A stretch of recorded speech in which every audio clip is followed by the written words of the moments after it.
Hi, how you doing? Hi, I'm doing well. I'm doing good. Okay. I'd like to start by asking a bit about yourself and how you got into playwriting. Yeah. Start with a big one. Um, I think I got into playwriting at a very young age when I was about 12 or 13. But if you want to go back further, I think I was just one of those kids at school who was always very creative. I wasn't very practical, but very creative, and I loved storytelling. I loved being told stories, and I used to enjoy telling stories really.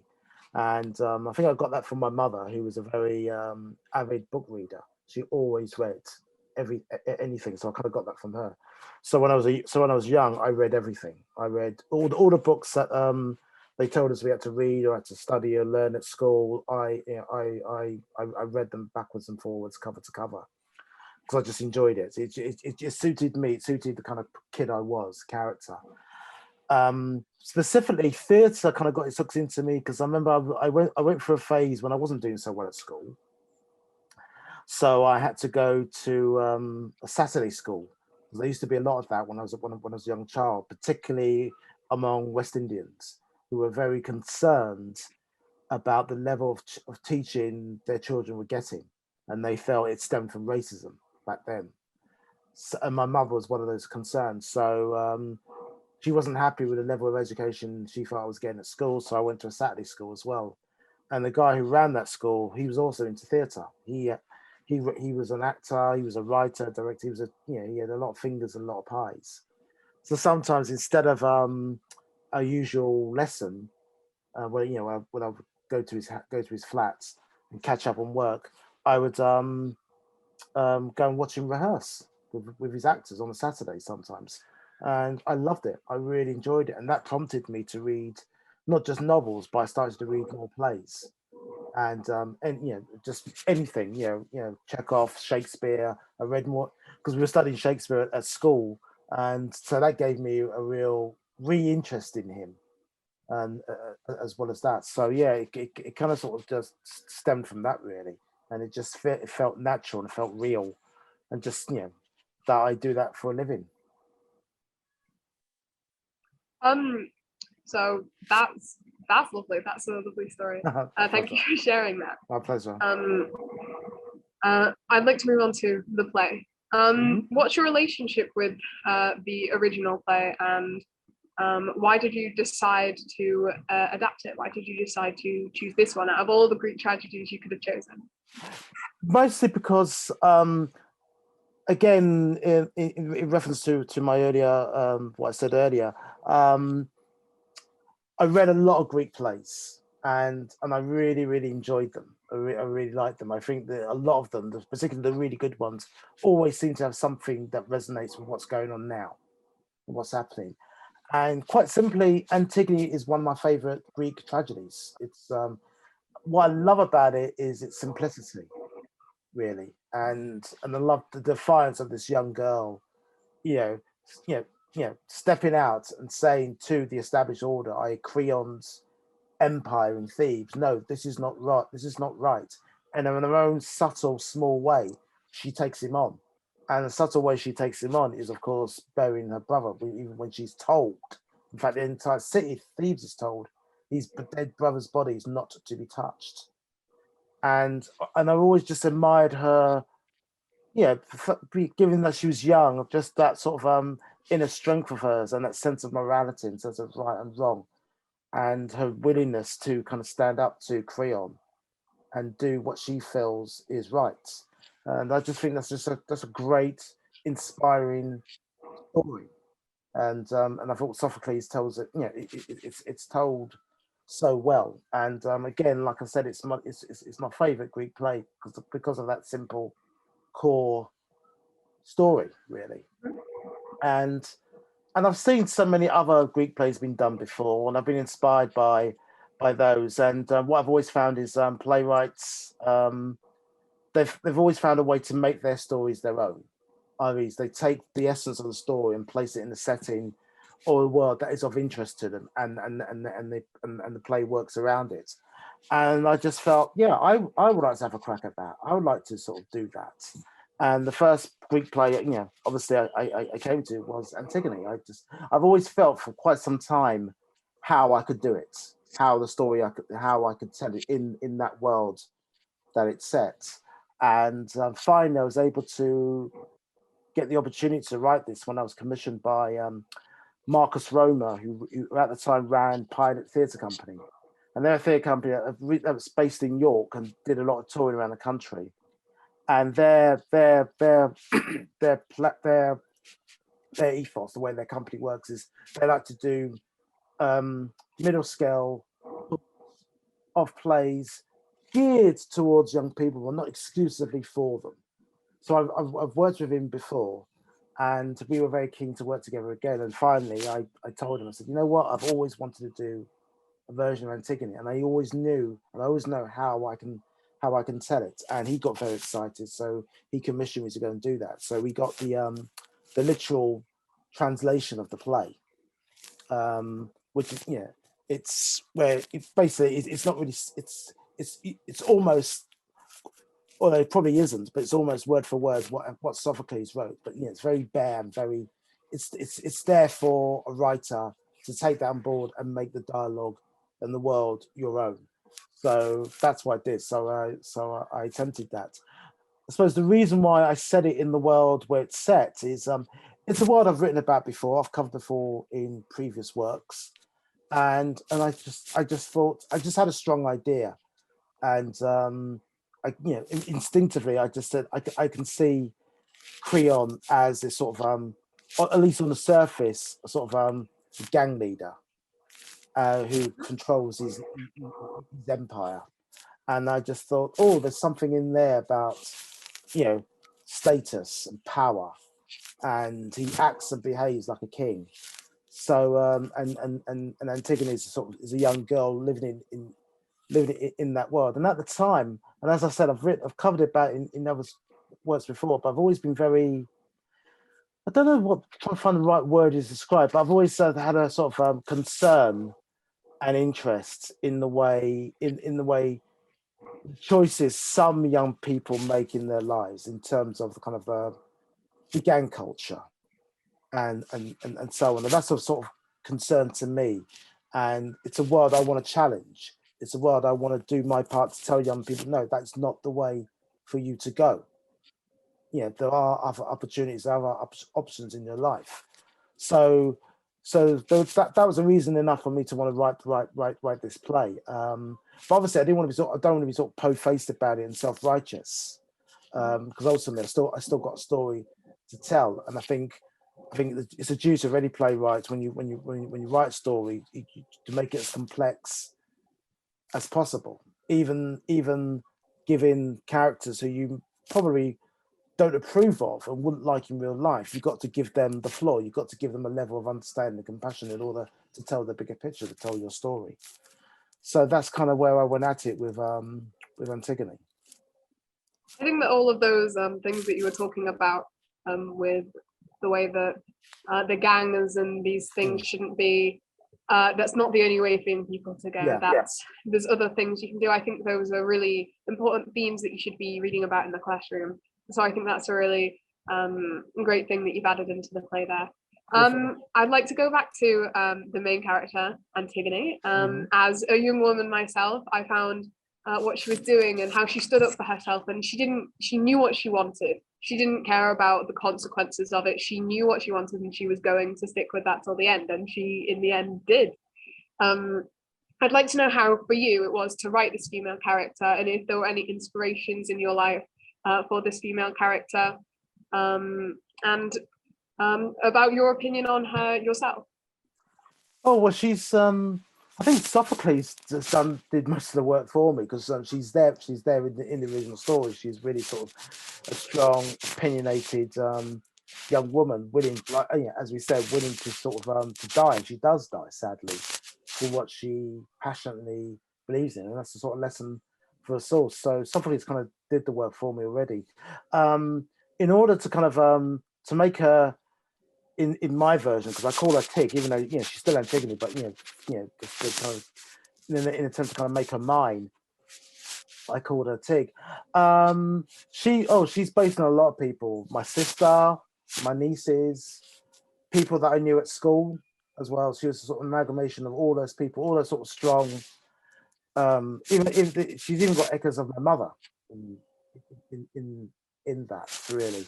So I just kind of sort of fused them all together, and in a dialogue and in a sense how she expresses herself between herself and with her sister Esme. It was just me, just like I've done with other plays as well. Is listening to young people of that age, of that world really. So that's where my nieces came in. So I kind of often listen to them and just got my notebook and kind of wrote down, okay, what are the latest phrases and references? How do you go about? And so I did a lot of listening, just to try to make her as modern as possible. But she's a modern young lady with with a lot of I wouldn't say baggage, but her generation and how she sees herself and how others see herself, and and let's be frank, how young men may see her, view her, in terms of sexualization. I've been told that, I've seen that, and like I said before, that's of concern to me. How young girls like herself potentially are seen and treated by other people, and so I thought that was a really, really interesting layer to put on the play as well. That's what she, for fundamentally, it's not just she wants to bury her brother. She's also fighting against that world that she is living in. And I really wanted to just give her as much strength, as much ammunition as possible in the play. She tries to sort of fight her way through all of that in my world of Thebes, because how I wrote the play is it's still Thebes. It's still, even though the setting, the language, and the things they say feels very modern and modern day, but in their minds, in their universe, that's Thebes. That's the world. There's nothing else for them, and I thought that was really exciting to do, as well as a challenge, really, just to kind of sort of maintain that sense of logic, even though it's still Thebes. It's a different world from the world we're living in, but it's very reminiscent of the world we're living in. If that makes any sense. I find Tig a really inspirational person for me, and I think that when it does get into costumes, I really hope that people do choose this, because it's it's really lovely for young women to see the way that they can say no, they can I wouldn't say revolt, but they can they can stand up for what they believe in, and they can do what they like, no matter what the people around them are saying. I think that's a really important message to be sending to women, especially in their youth, so that they know that that is the way that the world should be. It should be equal, and that you should be able to stand up for what you believe in. So I think that's a really important part of the play. I'd like to go on to other characters, specifically the relationships between them. The relationship between like Creo and his son. Do you have anything that is specifically important to you about how they interact, and how Creo is towards him commanding and doesn't listen, and how he, in the end, when they both died, spoiler, in the end when they both died, how he talks to Eunice and how he grieves? Well, yeah, I think it's interesting, their relationship, because again, it's in the original play. I just I chose in my adaptation to kind of take it a few stages further. I would say his relationship with Creon's relationship, I'd say with Aemon, it's kind of almost like the flip side of what we just discussed with Antigone, because she's got what she needs to do, and how she feels she identifies herself, and how others identify her. I think Creon and Aemon, they've got the same problem as well, but from a male perspective. There's what they're arguing about is I would say it's not that different from what most fathers and sons probably argue about. But they've both got a sense of masculinity, Creon's got a sense of this is the kind of man you must be, Aemon. You're my son. You're going to be king one day, and you need to man up. You need to be a lot tougher than you think than you are. But Creon's basing that on, I would say, stereotypical views of what it means to be a man as well. And Aemon, I would say, I mean, he's got a lot of strength in him, but he's vulnerable, and he loves Antigone, and he's not ashamed of that.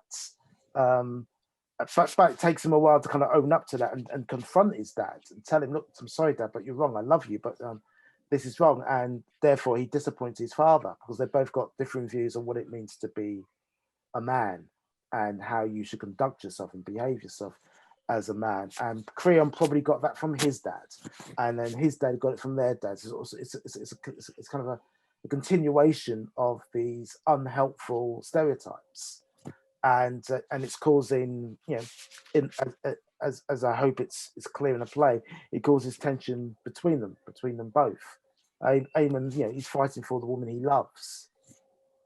So that was really kind of interesting, potentially exciting when I started to write and really kind of draw that out between the relationship between them two. And also, if I may add, it's interesting when I read the play. This is an example of me making the play my own, because I've read the play and I've seen several versions of it. It always struck me that there was never any scenes between Aemon and Antigone. He comes on the stage, he expresses this amazing, powerful love for this woman, and I always wondered, well, why don't we ever see a moment between them two? Because like in the original play, they both kill them. They're both with each other when they both die. And I just felt, I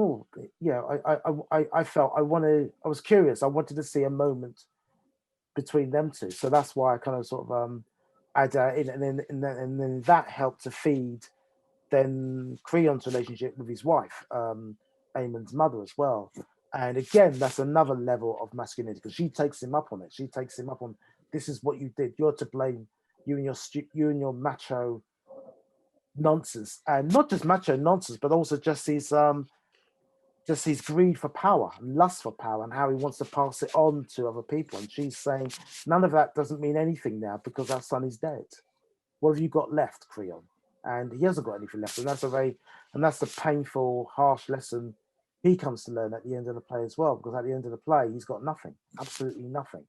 He's not king. He's got, he's on the streets, and I thought that was a really interesting journey for him to take, and also potential for the audience to ask questions about degrees of power and how power corrupts and such. But like I said, I didn't want to be self-righteous in terms of that. I wanted to make it as complicated as possible, and and almost dare myself to show a level of compassion and empathy for Creon, in spite, because he's doing what he feels he should be doing. He's the king, and he can't be seen to be flawed or to make a mistake. So he's under a lot of pressure, and that was really important for me to show that and express that in the piece. I think that power is one of the biggest themes within the play. So I'd like to know your opinion on the power that Antigone commands, or not commands necessarily, but the power she gains herself by showing that they have no power over her, that she will do whatever she wants, whether they kill her or whatever, she will bury her brother no matter what. Yeah. And that when she is telling them, kill me, do what you want, that's my brother, I will bury him, he deserves that at the very least. I think that I would like to know your opinion on how she takes power from them, how she takes power from Creon by ignoring the power that he has tried to command over her. I think she's shown another degree of power, because I think, like them in the play, and I think like all of us in the world, we've all got our own varying opinions on what power is. Is power having more money than the other person? Is power having more weapons than another country, and so on and so on? So it's really it's so debatable about what true power is. Where I come out on it is, and I try to reflect that with Antigone in terms of how far she's willing to go. And I like to think maybe Sophocles had the same idea as well. Is her view is true power is doing, or shall I say, having the will to do what she believes the other person will not do. And on that level, that's simple, and that's enough for other people as well to kind of jump on, pull that apart, and make it their own. How she makes it her own is she stands by what she says, and there's something really admirable about that, because we all say, "Oh, I feel powerful about what I believe in. This is what I'm prepared to do in order to justify what I believe in." But do we really? Do we really? Do we all? I tend to think we as human beings, we all seem to have a sort of cut-off point. We will say, "Okay, we'll go this far, but no further," and we'll compromise and such and such. None of that is bad. It's all depending on the circumstance. We've all got very different circumstances. But what I find really fresh about her is she goes all the way. She takes it. She means what she says, and she does it. And she goes all the way. And I think that alone, that's an interesting observation for us all to take on board in terms of how far we're willing to go in our beliefs. Really, it just throws up more interesting debates and conversations. Really, are people more important than principles? Are principles more important than people, or are principles are what make people, and beliefs is that what makes a person? And I still don't have a full solid answer for that, but it's an interesting topic of conversation, and I've always just been drawn by the fact that here's this young woman who can be placed in any story, any circumstances that any writer cares to, but just that she's just got that really kind of tough, resilient belief in what she feels is right, and even though it comes at the cost of her own life, and she wobbles, like human, like most people. Is she, I like to think in the play she, we see her vulnerability. It's not as clear, cut, but in spite of that, she takes herself to the limit. She really does, and she's aware of the circumstances. And I think that's an interesting lesson for all of us in terms of, before we all say, each of us say, "Oh, this is what I believe in. This is what I'm going to do."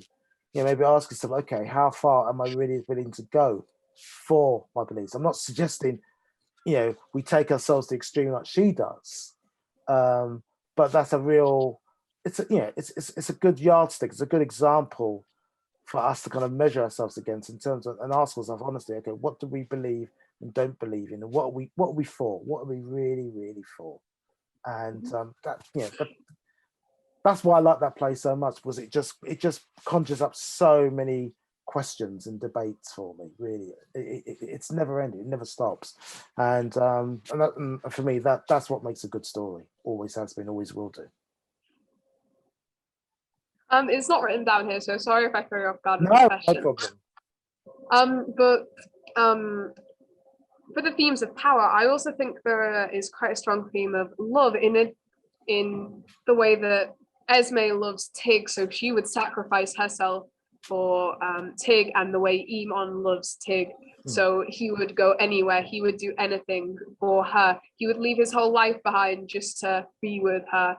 And how it's obvious that Creo loves his son, but he is conflicted with the way that he has to be in power all the time. He can't take advice from his child because that's not kingly, that's not masculine. But it's obvious that he doesn't want to hurt his son, but he has to do what he has to do, and to him, being king comes first. I think the themes of love kind of also contrast the themes of power, taking away power from people because of the people that they love. They can't do so much. They have to sacrifice something. Well, I think you've answered. If that's a question, you've answered it yourself. That absolutely, I couldn't agree more with every word of that. Absolutely, yeah. Love is power. Love is a form of power. Absolutely, and it makes us do crazy, unpredictable, wild, sometimes stupid, sometimes noble things. And I've love is not it's again it's a question of is love what is love? Is love a form of power? What is it, what do we have if we don't have love? And and it's a complex beast. And for the way you just stated it, that's why I've got it in the play. Love is all its kind. Yeah, Creon loves Aemon, but he can't express it the way you know Aemon's love is for him, and Aemon's love for Antigone is a different kind of love, but it's passionate and as intimate as well. It's a very conflicting, frustrating thing, love. But so I was glad it kind of it kind of reached out to you in that way. So thank you. Since this is going to be, thank you for that.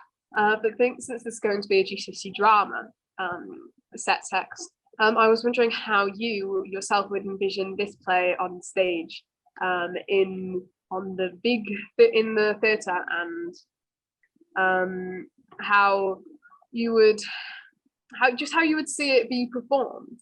Because Well, I've that's already. what I mean, it was done 5 years ago when Pilot did it. We opened at York and then we went on tour, and it was very much. I mean, when I was writing the play, I had it in my I pretty much had a sort of firm idea where it would be set, and I always imagined that it'd be like in a nightclub, sort of like one of those sort of VIP rooms in a nightclub, sort of cordoned off. So that's for me. That is Creon's throne. That's it. That's his castle. That's where everything. That's the situation room where he rules his empire with an iron fist. So I kind of had that in my mind. Then when the play went into production, then Marcus, as director, his job is to kind of bring my play to life, and then he works in conjunction with a lighting designer, with a stage designer, and they bring the set to life. And all they had going was is what was in the text, a nightclub. And but what they did was miraculous. It was absolutely brilliant, more than what I saw in my head, because in my head it's a mess, to be quite frank. And so I never expect them to replicate what's going on in my head. They'd be geniuses if they did, but they made it their own. I mean, and it was quite simple, but absolutely brilliant. It was, as I said, a sort of VIP room cordoned off, but very, but with very lot of cages and doors and such, and very metallic as well. And it's really, really strong. It just invoked that it's not just a nightclub, but this is the world of thieves. So it's got very sort of hard, metal, metallic, was militaristic look at it, because the play begins with the war, which results in the death of Antigone's brother. So and they capture that very much, and the lighting and so on. The genius thing they did was also because in the play there's a lot of reference to gods. They in their world they know the gods exist, and they know the gods are looking down on them and passing judgment on them. And in the play, the genius thing they did is about the gods was they had cameras, like street cameras, located, and the characters would refer to them, and they were in their minds, in their universe, those were the gods looking down on them through video cameras. And I thought that was really, really clever. I find the way you've adapted it really interesting. I personally don't know a lot about the original Greek tragedy of Antigone. So this is my first viewing of it. This is the only rendition I've ever seen. So I'd like to, for the final question, I'd like to know a little bit about how and why you've adapted it in the way that you have. How I adapted it in the way that I have? Well, it's like I said earlier. It's my favorite Greek tragedy play because of it just sparks so many themes and questions in my mind, and the world of it I've written about before in other works. So I just felt instinctively, I just knew they were, for me, the characters in Antigone. I could place them in that world. The Creons. I grew up with guys like him, with guys like him, and some of them sadly have become those people. So I knew them, and Antigone's, like I said before, she reminded me of my sister, people I grew up with, and so on. So all of them, I felt they felt very easy to place in this world, and so that kind of made my job easier in terms of writing it. Writing no play is never easy. It's never. I've been doing this for 25 years, and it never gets easier, at all, ever. Particularly, this play was harder to write. You may think a play that's already written by somebody else, you just do your thing, is easier, but it's not. Actually, it's bloody harder. And it was a challenge, and I rose to it, I hope. Well, thank you for answering all my questions. My pleasure. It's been really interesting to listen to you, and I really enjoyed listening to what you've got to say about your play and about your life and how you put that into it. Thank you very Thank much. you. Okay, good luck.